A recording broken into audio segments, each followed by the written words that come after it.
नमस्कार मित्रों, मैं आपके लिए लेकर आया हूँ एक न्यू कहानी, अधूरे प्यार की एक अधूरी कहानी। तो इस कहानी को सुनिए दोस्तों।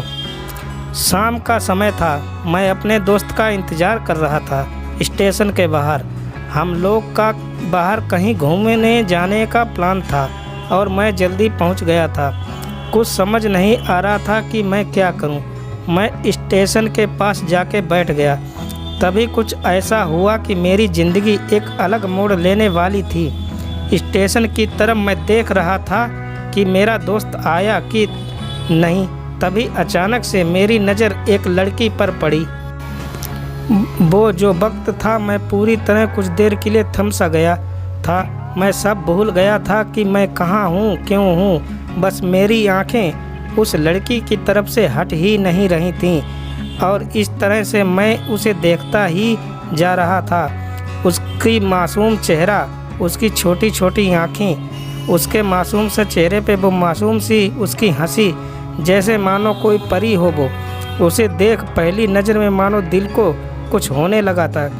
क्या वो प्यार था? मुझे नहीं पता। बस दिल बोल रहा था कि मेरा दोस्त कुछ देर बाद आए या एक वक्त रुक जाए। मुझे उसका नाम जानना था, उसके बारे में बहुत कुछ पता करने को दिल कर रहा था, लेकिन कैसे करूं ये समझ ही नहीं आ रहा था। जब कुछ समझ ही नहीं आ रहा था तब मैंने बस भगवान से प्रार्थना की कि मुझे ये लड़की मेरी ज़िंदगी में चाहिए। वो जा रही थी मेरी आंखों से दूर। मुझे रोकना था उसे, उससे बातें करना था, उससे दोस्ती करनी थी और उसे अपने दिल की बात बतानी थी, लेकिन कैसे? यही सवाल बस बार बार मेरे मन में आ रहा था और मुझे बेचैन किए जा रहा था। मैंने फिर सोच लिया कि मेरी आंखों से दूर होने से पहले मुझे इसका नाम पता चल जाए तो मैं इससे अपना बना लूँगा और शायद भगवान ने ही उसे भेजा होगा मेरे लिए, ये मैं समझूँगा। तभी भगवान ने चमत्कार कर दिया। पीछे से आवाज़ आया, प्रिया मैं यहाँ हूँ। फिर वो पीछे देखी तो मैंने देखा कि वहाँ से एक लड़की आवाज़ दी और वो उसके पास चली गई। तभी मैं समझा उस लड़की का नाम प्रिया था। खुश हो गया और उस लड़की को मन किया जाके धन्यवाद बोल दूं, क्योंकि उसकी वजह से मुझे उसका नाम पता चला। बस तभी मैंने ठान लिया अब उसे अपना बनाना है, उसे अपनी ज़िंदगी में लाना है। फिर तभी मैं उसके पीछे जाने लगा कि अचानक ही पीछे से एक हाथ शुभ पीछे देखा तो मेरा दोस्त आ गया था। अब मैं क्या करूं समझ नहीं आ रहा था। मैं क्या बोलूं, उसे कैसे मना करूं, उससे कैसे जाऊं उसके पीछे। मैं इसी सोच में लगा रहा।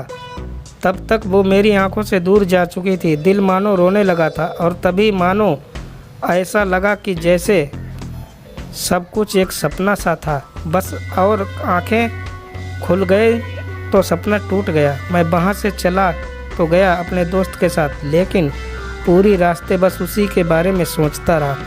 मानो मेरा दिल अब उसके ख्याल से निकलने को तैयार ही नहीं था। दूसरे दिन मैं कॉलेज के लिए तैयार हो गया और मैं कॉलेज पहुंचा और बेंच पे जाके बैठ गया। तभी दोस्त ने बुलाया और कहा, देख अपने कॉलेज में एक नई लड़की आई है। मेरा मन अभी भी उसी के ख्यालों में डूबा हुआ था। आंखों से उसका चेहरा मानो हट ही नहीं रहा था। वो बार बार मुझे आवाज़ दिए जा रही थी। तभी मुझे गुस्सा आया और पीछे उससे बोलने जा ही रहा था कि मैं रुक सा गया। मेरी नज़र मानो फिर से एक बार सपनों में चली गई। मैंने देखा कि वही थी। मानो जैसे मेरी खुशी का कोई ठिकाना नहीं रहा।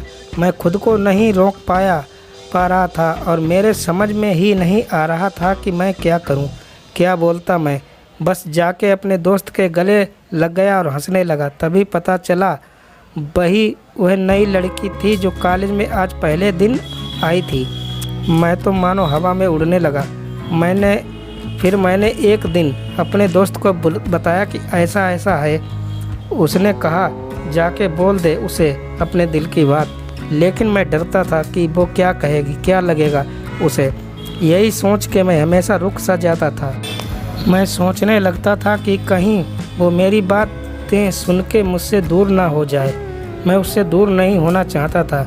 मुझे ये एहसास हो गया था कि शायद वो भी मुझे पसंद करती थी, लेकिन वो कभी कुछ नहीं कहती थी। उसे लगता कि मेरे मन में उसके लिए कुछ नहीं है, लेकिन वो क्या जाने कि उसे पहली नज़र में देख के ही मैंने उसे अपना दिल दे चुका था। दिन बीतते गए, हम लोग एक अच्छे दोस्त की तरह साथ रहते और बातें करते थे, लेकिन ना कभी मुझे हिम्मत हुआ उससे कुछ भी कहने की और ना ही उसे। वक्त बीत गया और इस तरह हम लोग की पढ़ाई पूरी हो गई, लेकिन मेरे दिल में उसके लिए अभी भी पहला और आखिरी प्यार था और शायद उसके लिए भी। और इस तरह से हमें सबको अलग अलग कंपनी में जॉब लग गई थी। तभी बस एक दिन मैंने सोच लिया कि अब बस मैं उसे कल जाके दिल की बात बता दूंगा। मैं अगले दिन सुबह उठा और मैंने उसे फ़ोन किया और उससे कहा कि मुझे मिलना है उससे। उसने मिलने के लिए हाँ कर दिया और इस बात से मुझे बहुत खुशी मिली। हम लोगों ने एक समय निर्धारित किया था और मैं समय से पहले वहाँ उसका इंतज़ार कर रहा था। तभी मेरी नज़र उस पर पड़ी। वही कपड़े, वही बैग, वही छोटी छोटी आँखें और चेहरे पर वही प्यारी सी मुस्कान। मानो ऐसा लग रहा था कि वही पहला दिन हो जब मैंने उसे पहली बार देखा था। तो वो धीरे धीरे आ रही थी, मैं तो बस उसे देखता ही जा रहा था। फिर वो पास आती है, फिर वो सामने बैठ जाती है। तभी बस मैंने उससे कहा कि मुझे कुछ कहना है उससे। फिर उसने भी कह दिया कि मुझे भी कुछ कहना है तुम्हें। मैं खुश हो गया, मुझे लगा कि आज वो अपने दिल की बात बोल देगी। फिर मैंने उससे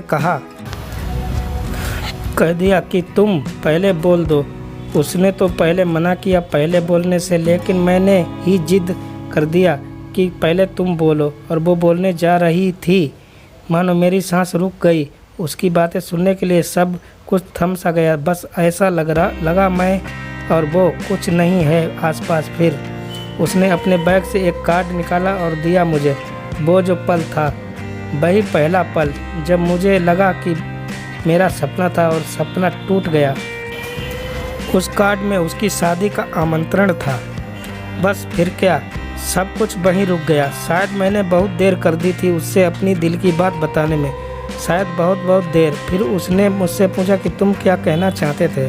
मैं क्या कहता तब। बात बदल दी और वो चली गई और मैं वहीं बैठे रह गया। मुझे उसे अपना बनाने का बस एक सपना ही था शायद, जो एक समय पे आके टूट गया। वो आज का दिन और पहला दिन मानो क्यों आया था मेरी ज़िंदगी में, अब तक ये बात समझ नहीं आई। पहला दिन भी एक सपने की तरह आई और कुछ देर बाद टूट गई। और ये आज का पल जो फिर से एक सपना बनकर पल में टूट गया। इसीलिए दोस्तों, कभी भी अपने दिल की बात बताने में देर ना करो, वरना इतनी देर हो जाती है कि अपने प्यार को बस सपने में ही अपना बनाना पड़ जाता है। धन्यवाद कहानी सुनने के लिए दोस्तों। मेरे चैनल को सब्सक्राइब कर लीजिए। आपका दिन शुभ और मंगलमय हो।